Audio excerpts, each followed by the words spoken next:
Welcome to the Retirement Made Easy podcast, a show created to be your go-to source for straightforward retirement advice. Best of all, it is presented in a language that you can understand. Are you ready for some straight talk on retirement planning without all the fluff? Well, you found the right podcast. Here's your host, certified financial planner, Greg Gonzalez. Welcome to another episode of the Retirement Made Easy podcast. I'm Greg Gonzalez. On this week's episode, I wanted to talk about bonds in 2022.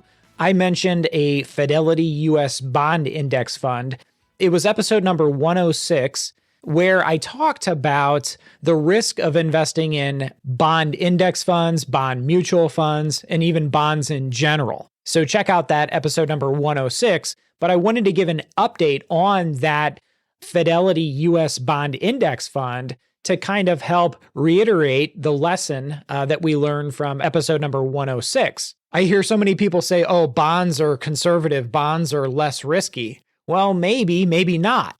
In times like this, they can be more risky. So we'll talk about that on today's episode. Then on the second segment of the show, we'll talk about the number one contributing factor that determines the amount of wealth that you will build.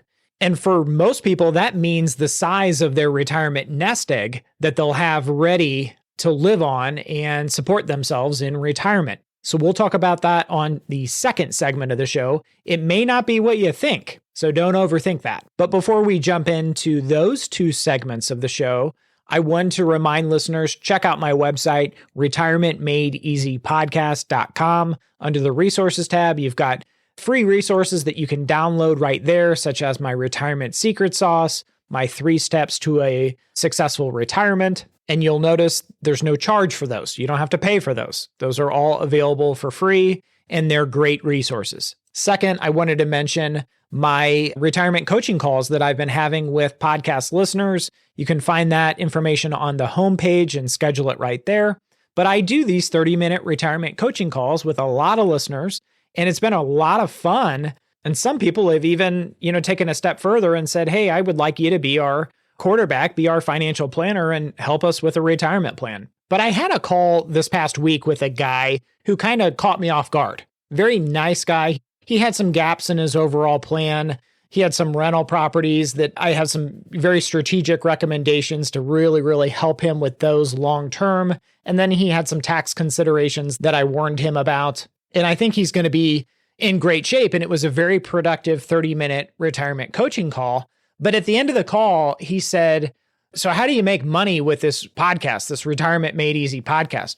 I don't hear any advertisements. Who are your sponsors? And like I said, it kind of caught me off guard. And I said, well, the truth is I don't have any advertisers or sponsors for the podcast. I kind of just do this because this is my passion. This is what I'm good at. And I want to help people. And he said, well, I don't get it. How are you making money? How do I pay you for this? And I told him, well, you don't owe me anything for the retirement coaching session. I don't charge for those. And I didn't create this podcast to make money on sponsors or advertisers or things like that. I didn't have this hidden agenda.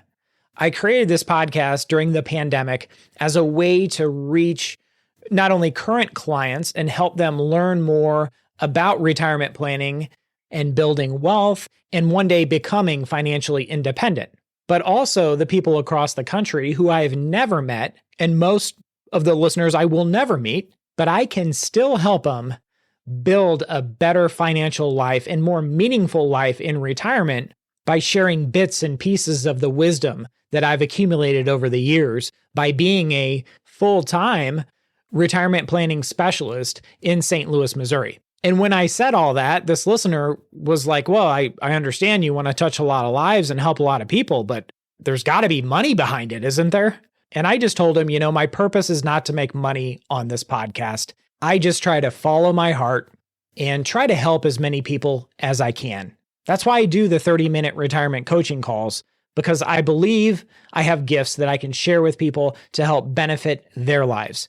And I truly believe with that mindset, good things will come into your life. Blessings will come into your life. Believe me, I can give you countless examples. And before I hung up the phone, he asked me, well, why isn't Wells Fargo and Merrill Lynch, why don't they do podcasts like this? I don't have an answer. I said, well, you have to ask them.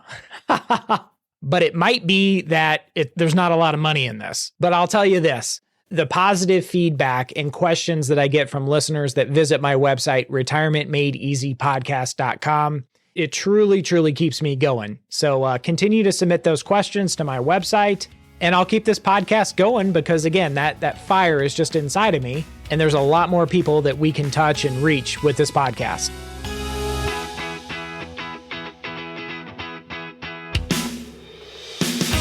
All right, enough of that. Let's get into today's topic. First topic of the day is talking about bond index funds, bond mutual funds. Again, if you did not hear the episode, The Risk of Investing in Bonds, episode number 106, check that out. That'll be in the show notes, a link to that.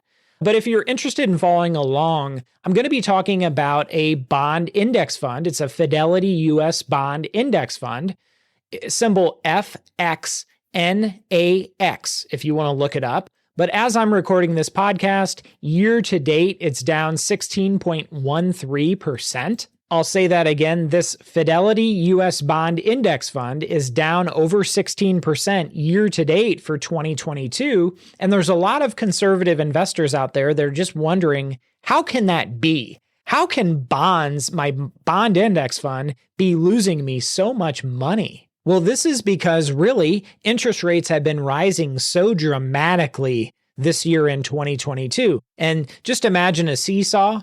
Interest rates go up, bond prices go down. Let me give you a very elementary example of what a bond is and how this works. So imagine you bought a corporate bond, we'll call it a McDonald's bond. Everybody knows McDonald's. And the way it works is you buy it for $10,000 and it pays you 2% interest and it matures in 10 years. So how it works is a bond is like lending money to McDonald's. Just imagine you're lending money to McDonald's almost, but you're buying their bond for $10,000. And for that, let's just say the interest or coupon is paid twice a year, semi-annually. So if it's a 2% bond, you bought it for $10,000, that means it's going to pay you $200 of interest per year. So you would get a $100 check in June. You would get another $100 interest or coupon payment in December. Now, this is a 10-year bond.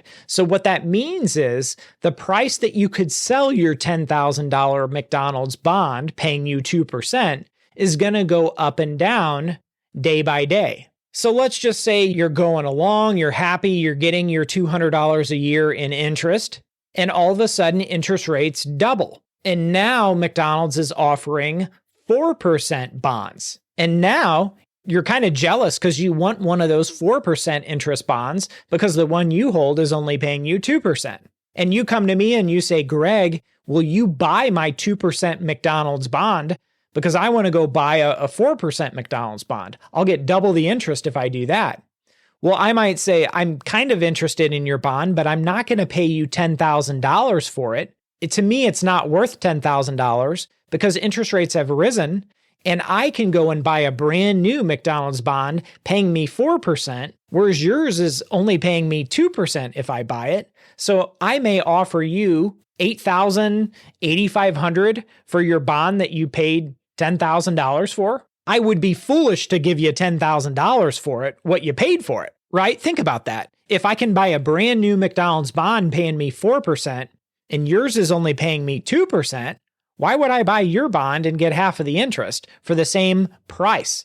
So you might be unhappy that you could only sell your McDonald's bond for $8,000 or $8,500 because interest rates went up. Now imagine interest rates kept going up and up and up, and now I could go buy a 6% McDonald's bond. And again, yours is only paying you 2%. In that scenario, I would pay you even less for your 2% McDonald's bond because again, I can buy a brand new one paying me 6% interest. So the higher interest rates keep going, the lower and lower the price of your bond that you could sell it for. So the way the bond works is if you hold that bond for 10 years, it will mature and you'll get your $10,000 back and you will have not lost any money. as long as McDonald's doesn't default. And of course, McDonald's probably won't default in 10 years. They're a great company. So your principal actually went down because the price of your bond, or what you could sell your bond for, went down because interest rates spiked. Now, again, that's a 10-year. This example is assuming you have a 10-year McDonald's corporate bond.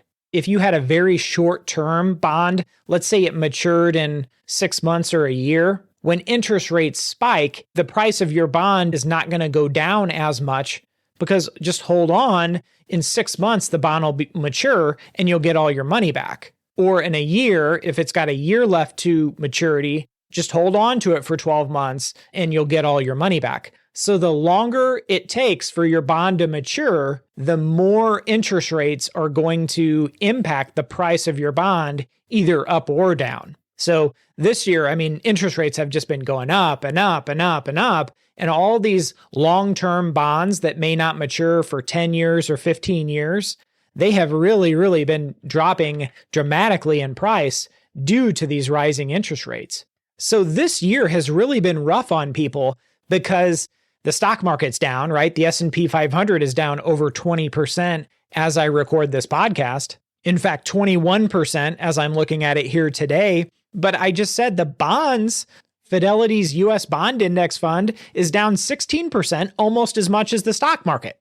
And on top of that, the Federal Reserve plans to raise rates 2 more times this year in 2022. So what does that mean? That means the price of bonds will continue to go down and down and down as interest rates continue to rise. So I think this was a big lesson for a lot of investors out there. Again, bonds can be very, very risky when interest rates rise. And truly, so many people want to own bonds in a portfolio to kind of buffer out the down years of the stock market. Well, this year, gosh, the bond index funds are down just almost as much as the stock market. So it didn't really help you out by diversifying this year. So what I'm identifying here are there's probably better strategies.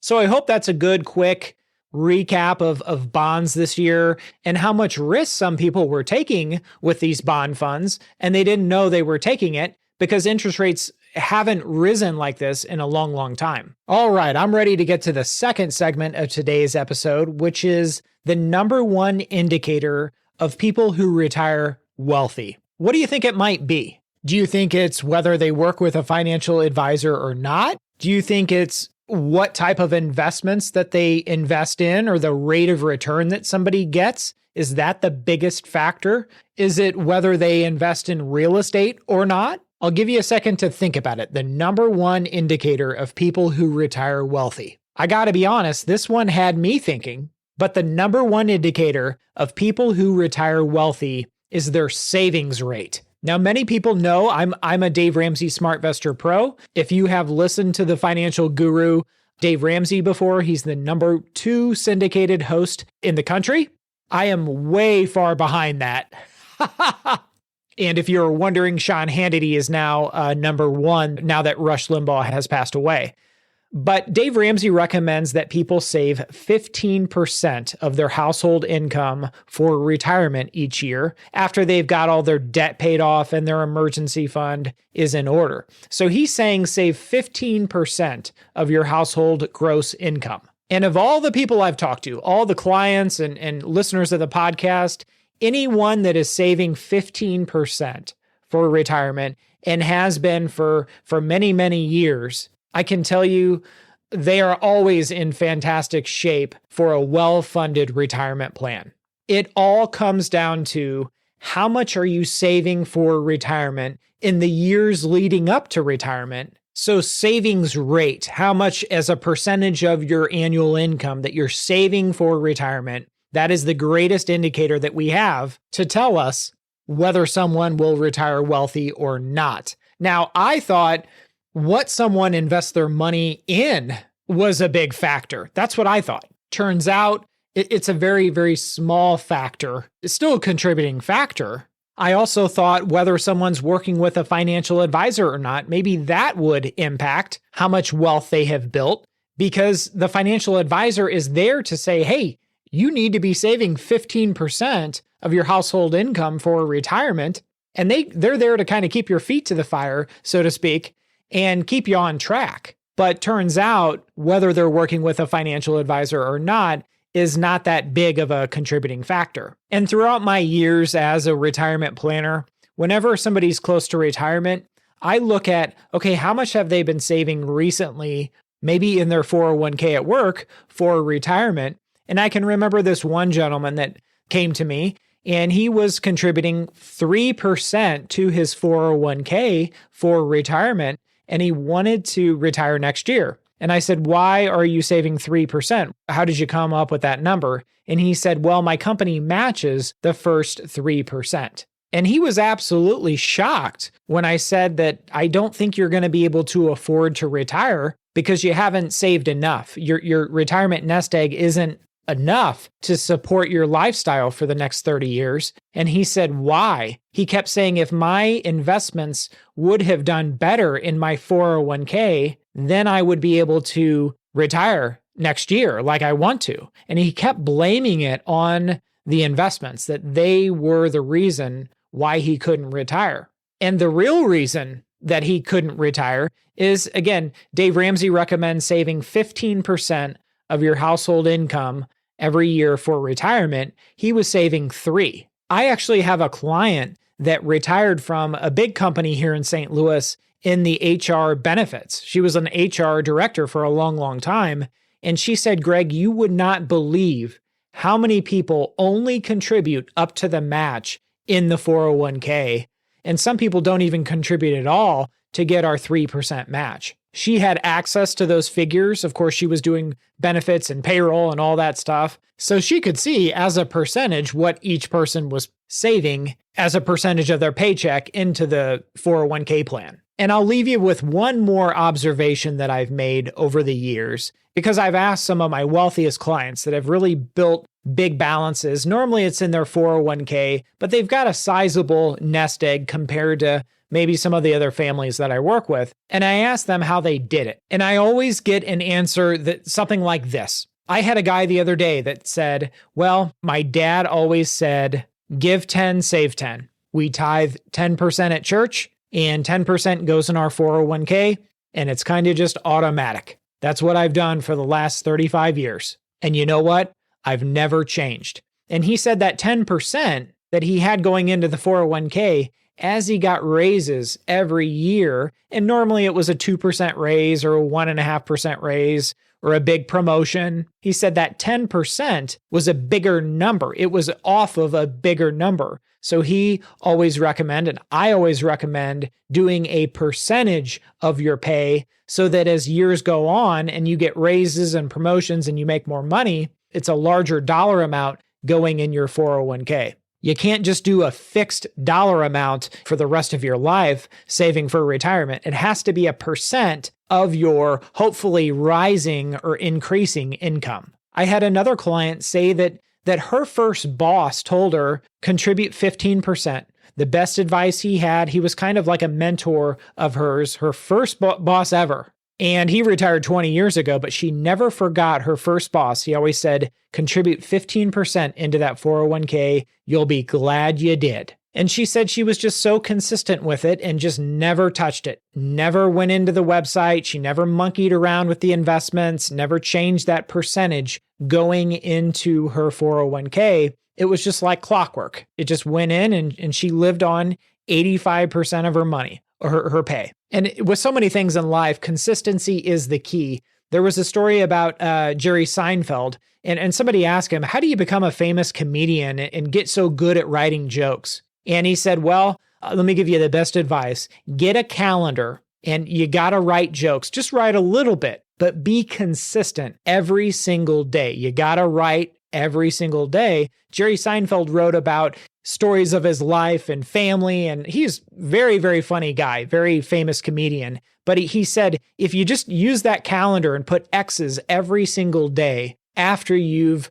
written your jokes for the day, and just commit and don't break the chain. And the chain, when you look at the calendar at the end of the month, it should look like a chain link fence with all the X's. Don't break the chain. Be consistent. That's how you become successful. I hope this episode of the Retirement Made Easy podcast has been helpful. If you have questions, visit my website, retirementmadeeasypodcast.com. And remember, always dream big.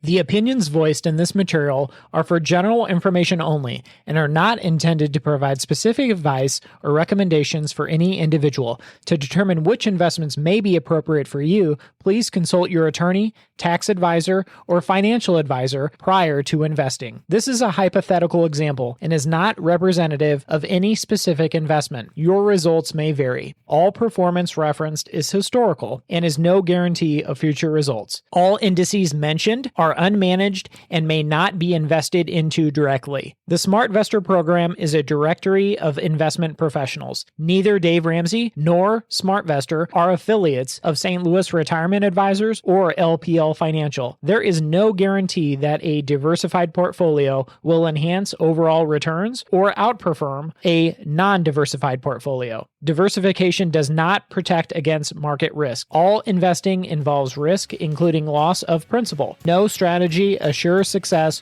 or protects against loss. Securities and advisory services offered through LPL Financial, a registered investment advisor, member FINRA, SIPC.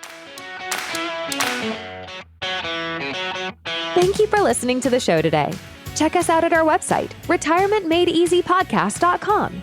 And if you want some help from Greg, submit your questions at the bottom of the page or sign up for a 30-minute retirement coaching session with Greg. We'll see you next week.